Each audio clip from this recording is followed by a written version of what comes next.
Hello and welcome back to a new Rage Gaming video. This time we're talking more Breath of the Wild 2, the sequel to what was one of the best games I have ever played. On the 11th of June 2019, we had our first cinematic tease of this upcoming game, and since then we have had so little official information when it comes to any part of the game, whether it's story, mechanics, or even a release date. It was rumored that we'd be seeing our second trailer finally with some proper gameplay shown at the recent Game Awards. During that we did see a ton of great games, new releases, and new information, and Nintendo have in the past used the Game Awards as a great format for their next reveals. But no new trailer was shown.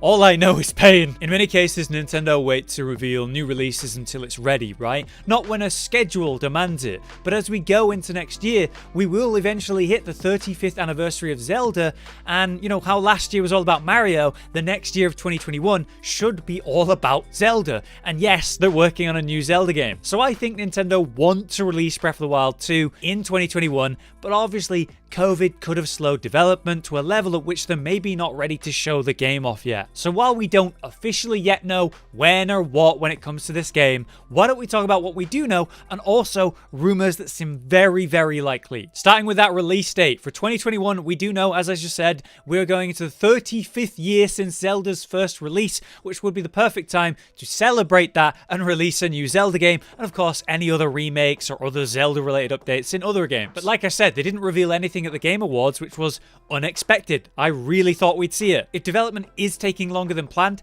that could mean maybe it doesn't see a 2021 release, which would be terrible. However, Emily Rogers claimed very recently that there's a very high chance that it'll release around the holidays of 2021. She's someone who is known and pretty well trusted for her inside information. She has in the past correctly judged timelines and releases for games and updates for many things to do with Nintendo, having worked at Nintendo Force and now at Nintendo World Report. I agree, it makes sense to release it in 2021 based on the anniversary, and they're gonna want as much time as they possibly can get while still releasing in 2021. So I would agree with that window. On top of that though, we have rumors of the new Nintendo Switch Pro. If you aren't aware, it's rumored that Nintendo are working on either an improved version of the Switch, which the community dubbed the Switch Pro for easy referral, you know, like the PS4 Pro, but they'll probably come up with their own name if they're doing this. Or maybe they're working on the next generation of their console as a whole. Breath of the Wild was released with the original Switch and was, and still is, one of the prime reasons to purchase a Switch today. It's a powerhouse of a console selling title, and yeah, you know what, I actually bought the Switch to play it myself, though yeah, I did get a lot more use out of the Switch than just the one game. It's thought that Breath of the Wild 2 would be perfect to launch with a new Pro version of the Switch. Right now though, we don't actually know if they're working on a new one, but to me, it does seem a little early, right, to release a new console, even if it's an updated version, while Breath of the Wild is likely to come 2021. So give me some context. I want to ask you guys, what do you think of a Pro version of a Switch? You know, a stronger, more updated version, basically. Would you want that? Would you buy one?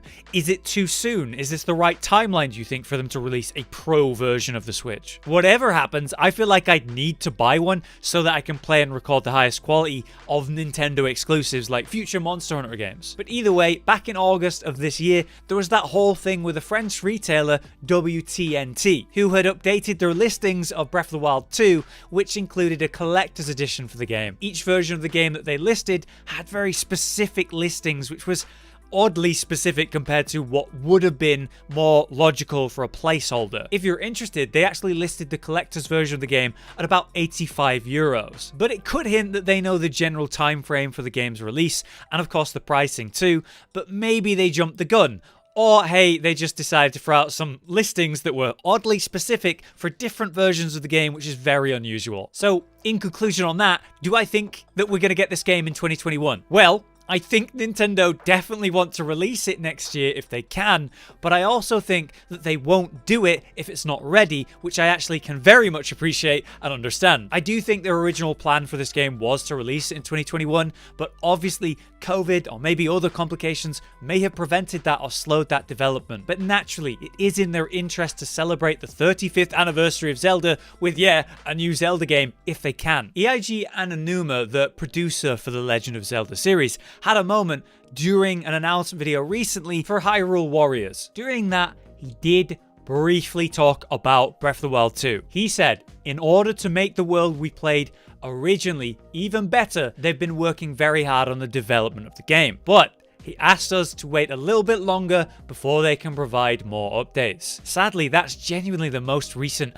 official word we've had on the game, but I think they wanted to at least acknowledge the game for the fans, to let us know, yeah, obviously they're still working on it, but rather than leave us in the dark and go any further without any information, they gave us this acknowledgement. They may want to show us, but it's just not time to do it yet. So at least we have that. If you aren't aware though, earlier this year I made a video all about what we know so far about the sequel when it comes to the world, the story, the new mechanics. I would definitely recommend you check that video out for greater detail if you're interested, but I want to at least mention some of the main things that were in that video in this one. Firstly, it was said that the sequel is meant to be much darker than the original. That comes across obviously in the trailer, and apparently it should be comparable to Majora's Mask, which was one of the darker storylines we've seen in the series. You know, Breath of the Wild 1 had its dark points for sure, but I would say overall it was a good and light-natured game with a freedom of exploration around a lush, beautiful open world that was out in the open to the sky. During that trailer, instead of that, we have a dark, creepy,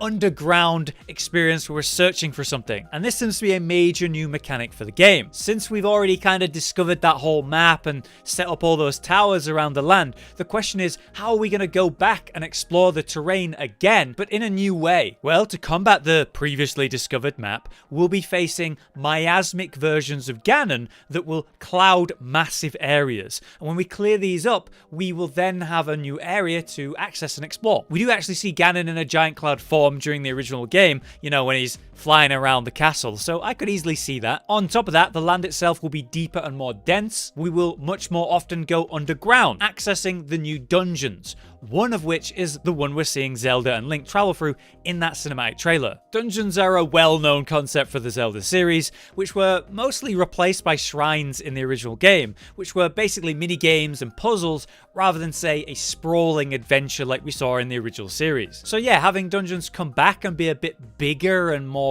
adventurous is going to be cool. During the original trailer too, we did see at the very end Hyrule Castle begin to float and fly into the air, which of course will leave behind a giant crater. You see, these craters will be all over the place due to many landmasses flying in the air as well as the castle. And then these craters will be how we go underground and find tunnels and find these dungeons. And then yeah, that also leaves new floating terrain to explore in the sky. So we got clouds corrupting and changing the land, new underground dungeons, massive craters, floating islands, a lot of cool map changes. These concepts come from Tyler McVicker, who covers Credible Rumors. He did a lot of Valve stuff in the past and now is doing a lot of Nintendo stuff. I really like the concept and could easily see it. It's logical and makes sense to do with what we saw in the trailer, but this is just logical rumors. Take it with a hint of salt, guys. But why is all this happening? Story-wise, we still have a lot to learn, but it seemed like the Twilight Realm has something to do with it. The hand, for example, that resurrects Ganon,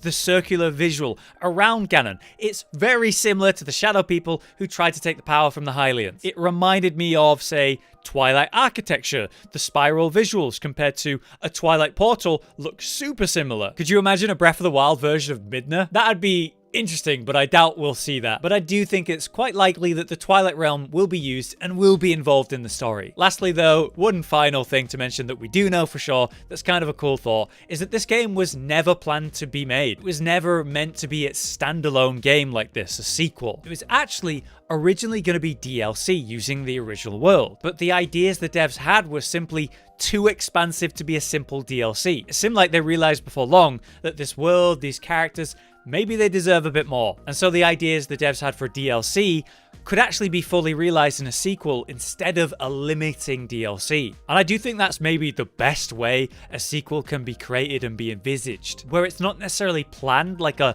money squeeze of these characters, more like it was impossible to not make a sequel because their ideas were too good, too big, too exciting to just limit to a small DLC. I just think that's really great to hear. Anyway, there's more rumors about game mechanics to talk about, but I think I'll leave that to my original video where we do talk about all this this stuff in better detail if you are interested. But in general, I would say I am very, very excited and pretty hopeful actually for Breath of the Wild 2. Despite it having high expectations and a high standard, I believe this dev team will meet them, but hopefully in a more healthy way in which we give them time to produce it should they need it, rather than have them crunch out and release something that might be unfinished. Devs deserve the time to make something worth playing, and in general, crunch is very bad. What do you guys think about all this though? Will we see this sequel in 2021 or will it be later?